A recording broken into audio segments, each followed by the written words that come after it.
Now we have lined up some calls for Steve Dahl, Gary Meyer, John Calloway. Good morning. You're on AM Chicago. Go ahead. Yes, the point I wanted to make, there was two, matter of fact. Number one, we talk of desensitizing our feelings towards death, and I think the news does a good job in making us feel that way when we see the bloody shots on TV, and it's sort of, we try to remove that from our mind. The second point I wanted to make is listening to Steve and Gary when they discuss about death, it in a way gives us a way to release our scare and our fear of death. And you know, we hear them. I don't consider it being irreverent. I think it's more humanized because we can bring ourselves to laugh at it a little bit. And you think that's important? I think it's very important because, let's face it, you know, as much as, like Gary says, you can learn about death, there's only so much you can learn. And with that fear of the unknown, I think we need to be able to chuckle a little bit about it. Okay, thank you for your call. I want to take another one right away. Hi, good morning. You're on AM. Go ahead. Yes, good morning, everyone.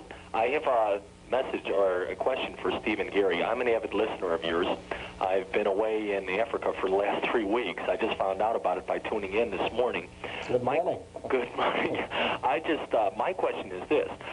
Knowing that you were kind of bringing up Marcus, both you and Gary, with you, kind of probably bringing him into your trio, so to speak, how did you deal with the negative questions and any negative views that people gave to you, especially being live and on the air?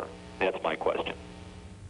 Well, negative, how? I mean, if some people felt that you were dealing with Marcus's death negatively, did any people approach you in that way? The people who thought you were still making fun of death.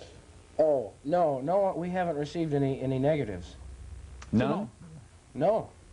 Most people who listen to you know what you're doing, right? And it's the people who read an occasional newspaper column criticizing what you do who don't like what you do. They're not listening to you regularly, are they? Well, all I know is that we received no negative comment. We just, you know, came on the air and said what we thought, you know, and said how we felt, and it seemed to be the way that everybody else felt about him. Okay. All right, let me go back to the phones for a second, Gary. Hi, good morning. You're on AM. Yeah, I was listening to what was going on. Yeah. And I was thinking about the issue of personal responsibility. All right. And I can remember about a year ago when a popular local sportscaster passed away suddenly. And his friends and associates at the station made some personal comments on the air. Of course, this is from a station that reports death and destruction and whatnot every day. All right, your point being? Well, the point is that really how can you really draw a line between what you should say, what you should not say, what should be personal, what should be impersonal, in a medium that, by its very nature, is impersonal? I mean, it's a mass media. And can you really put the responsibility on any individual to start drawing lines immediately? All right, John, let me turn to you on that one. Well, sure. I mean, I think most of us are equipped to draw those lines. As I say, we carry a package of conventional piety around with us, or real feelings of loss, and we know how to articulate that. Our friends here don't have that kind of Geiger counter. Either their life experience hasn't been such, it's starting to become that.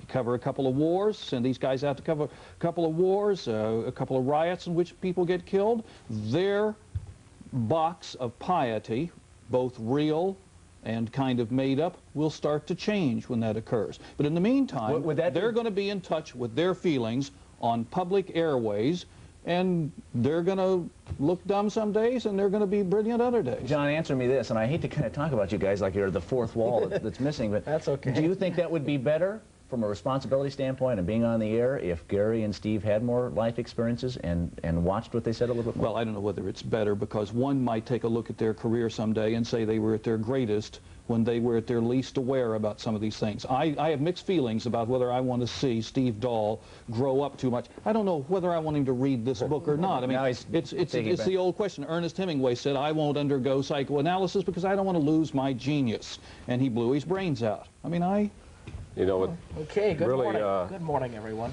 I think hit home out of all this was the letter we got from this guy who was very depressed and said he was very seriously contemplating suicide.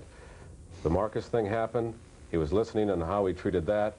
He said, I realized how short life really is, and I decided that I could get things together and not worry about killing myself so much. So maybe we saved a life in all of this. I hope so, because it's entirely possible. it really scared. I mean, I'm afraid to die. I'll be honest with you, and I don't know if that comes across when we talk about somebody like Marcus or Paul Lynde. Maybe we're just going, ha ha, that was him, it wasn't us again. It's like it didn't hit close enough.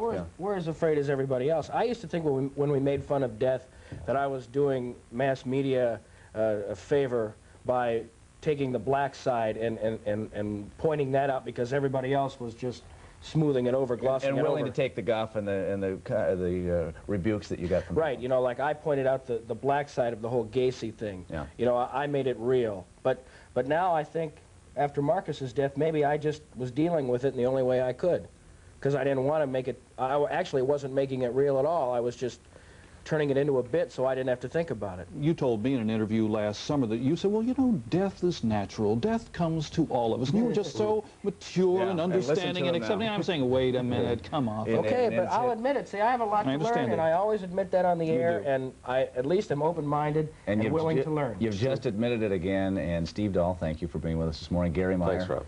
Always a pleasure chatting with you, gentlemen. And John, thank you for joining us also.